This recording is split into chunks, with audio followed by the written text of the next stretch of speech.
Saudações a todos. Eu sou André Fonseca Miguel Lutuma, estudante do curso de licenciatura em Matemática, bolsista do RP, do subprojeto Física e Matemática. Nesta videoaula, nós vamos dar início à resolução de equações do segundo grau, tá? Mas antes, vamos aqui tentar recapitular tudo aquilo que vocês viram com o meu colega Badilé, tá? Porque ele é que está a tratar das equações do segundo grau, né? Na definição, certamente vocês viram que uma equação do segundo grau é uma expressão matemática da forma ax ao quadrado mais bx mais c igual a zero. E também não é diferente daquilo que vocês estudaram em funções do segundo grau, com meu colega também, com o Glubach Pedro Afonso, tá? Porque ele que tratou das funções do segundo grau. E lá vocês viram que uma função é do segundo grau se e somente se este valor de a deve ser distinto de zero para que essa expressão simbolize uma função do segundo grau. De modo análogo, uma equação do segundo grau, ou seja, ela é do segundo grau se a for distinto de zero, tá? Por outra, a, b e c são números reais, tá? São números reais. O que significa que eles podem ser positivos, podem ser negativos também. E podem ser tanto naturais, podem ser inteiros, racionais e irracionais, tá? Por quê? Porque o conjunto dos números reais, ele é a união de todos esses conjuntos que eu acabei de citar, também como meu colega Januário, vai gravar um vídeo explicando melhor, a questão dos conjuntos numéricos, tá bom? Mas adianto já que nós estamos a tratar de coeficientes reais, tá? Ou seja, a, b e c são reais, o que significa que podem ser positivos, podem ser, no caso, negativos também. E observar que este a, ele é o único que deve ser diferente de zero, ou seja, o a e c, eles podem ser zero, tá? Podem ser zero, não tem problema nenhum, a equação sempre vai ser do segundo grau, tá? Mas se a for igual a zero, essa expressão deixa de ser do segundo grau. Por quê? Zero multiplicado por qualquer número real, dá sempre zero. Então, se o meu a é zero, o que acontece aqui? Eu vou ter 0 vezes x ao quadrado, que é zero, tá? Mais bx mais c. Só que a expressão que eu fico com ela, que no caso é bx mais c, ela não é uma equação do segundo grau, mas sim é uma equação do primeiro grau, conforme nós vimos nas videoaulas anteriores, sobre equações do primeiro grau, desculpa, tá certo? Então, para resolver, a equação do segundo grau, nós usamos um método muito famoso, que é o método de Bhaskara, ou então a fórmula resolvente, onde essa fórmula resolvente, ela é quem? É menos b mais ou menos raiz quadrada de delta sobre 2a. O delta, ele é igual a quanto? A b menos 4ac.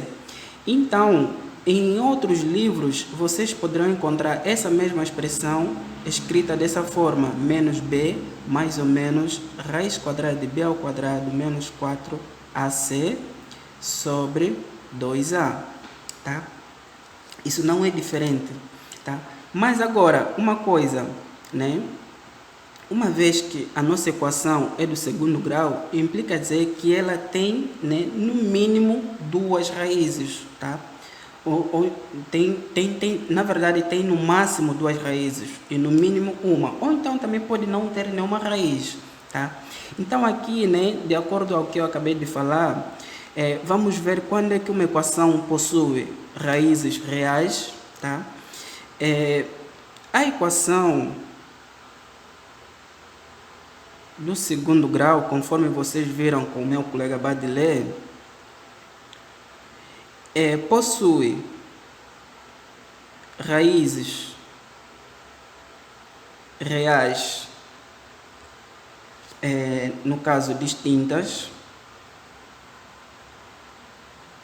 se o delta for maior que zero, tá? Sempre que o delta for maior que zero, então essa equação admite duas raízes reais e distintas uma da outra. tá?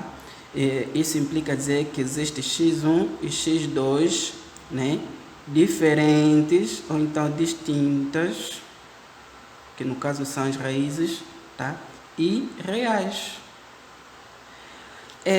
Se o delta for negativo, implica dizer que não existem x1 e x2, tá?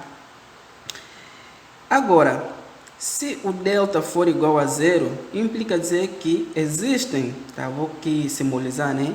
Esse símbolo significa existe, tá? x1 é igual a x2. Ou seja, sempre que o delta da tua equação do segundo grau for igual a zero, então as duas raízes reais que você vai encontrar, elas são iguais, tá?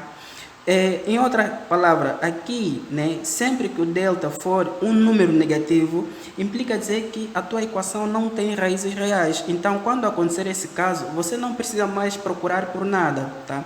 Porque o teu delta já deu um número negativo e daí você pode garantir que essa equação não tem raízes reais, tá?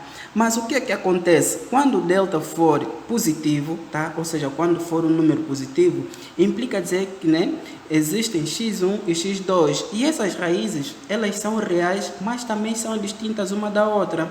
E qual é o método que você usa, né, para resolver essa equação do segundo grau, no caso disso acontecer ou disso acontecer? É o que nós temos aqui, né, a fórmula resolvente, tá?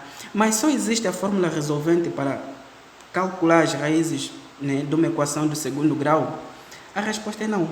Existem diferentes métodos para encontrar as raízes de uma equação do segundo grau, tá? Métodos tipo como o método de Viette, né? No caso, o método de produto e soma e tantos outros métodos que por aí existem, tá? Mas, né, durante as videoaulas que nós vamos ter agora, né, vamos simplesmente usar o método, né, ou então a fórmula resolvente para encontrar as raízes reais, né, de cada equação que nós tivermos à frente, tá bom? Então, esse foi mais ou menos um vídeo para recapitular tudo aquilo que vocês estudaram sobre equações do segundo grau, tá certo? Eu fico por aqui e até já!